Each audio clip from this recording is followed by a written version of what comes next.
from Little House on the Prairie by Laura Ingalls Wilder.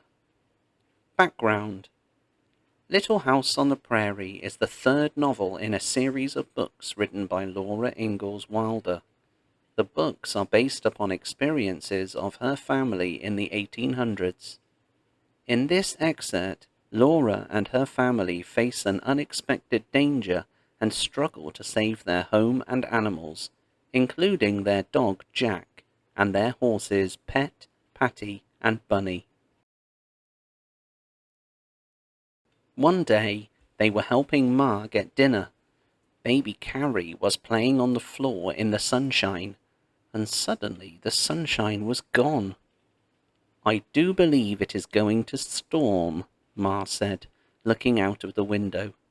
Laura looked too, and great black clouds were billowing up in the south across the sun.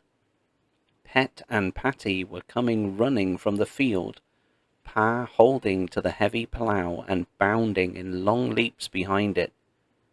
"Prairie fire!"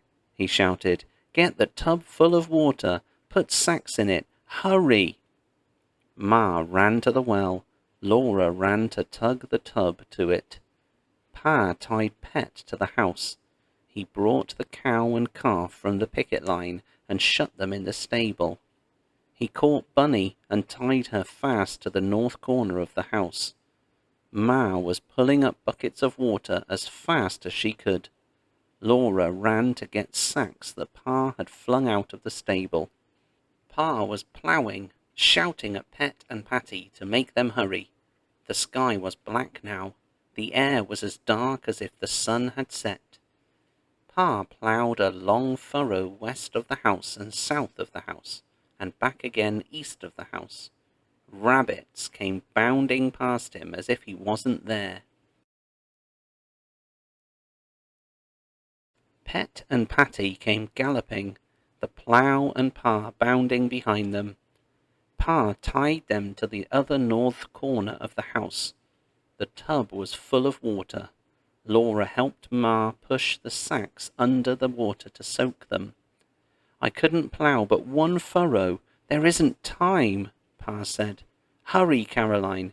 That fire's coming faster than a horse can run." A big rabbit bounded right over the tub while Pa and Ma were lifting it. Ma told Laura to stay at the house. Pa and Ma ran staggering to the furrow with the tub. Laura stayed close to the house. She could see the red fire coming under the billows of smoke. More rabbits went leaping by. They paid no attention to Jack, and he didn't think about them. He stared at the red undersides of the rolling smoke and shivered and whined while he crowded close to Laura. The wind was rising and wildly screaming.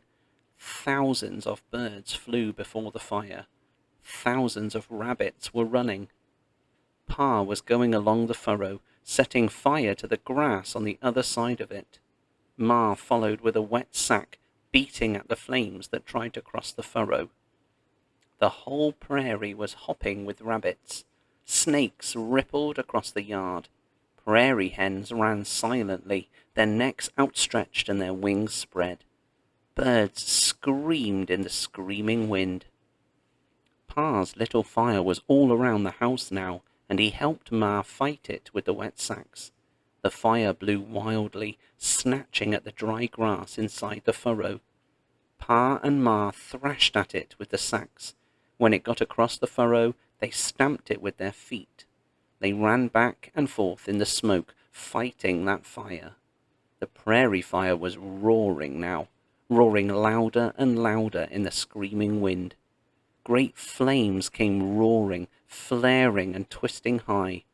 Twists of flame broke loose and came down on the wind to blaze up in the grasses far ahead of the roaring wall of fire. A red light came from the rolling black clouds of smoke overhead. Mary and Laura stood against the house and held hands and trembled. Baby Carrie was in the house. Laura wanted to do something, but inside her head was a roaring and whirling like the fire. Her middle shook and tears poured out of her stinging eyes. Her eyes and her nose and her throat stung with smoke. Jack howled. Bunny and Pet and Patty were jerking at the ropes and squealing horribly. The orange, yellow, terrible flames were coming faster than horses can run, and their quivering light danced over everything. Pa's little fire had made a burned black strip. The little fire went backing slowly away against the wind. It went slowly crawling to meet the big, racing, furious big fire. And suddenly the big fire swallowed the little one. The wind rose to a high, crackling, rushing shriek. Flames climbed into the crackling air. Fire was all around the house. Then it was over. The fire went roaring past and away. Pa and Ma were beating out little fires here and there in the yard. When they were all out, Ma came to the house to wash her hands and face. She was all streaked with smoke and sweat, and she was trembling. She said there was nothing to worry about. The backfire saved us, she said, and all's well that ends well.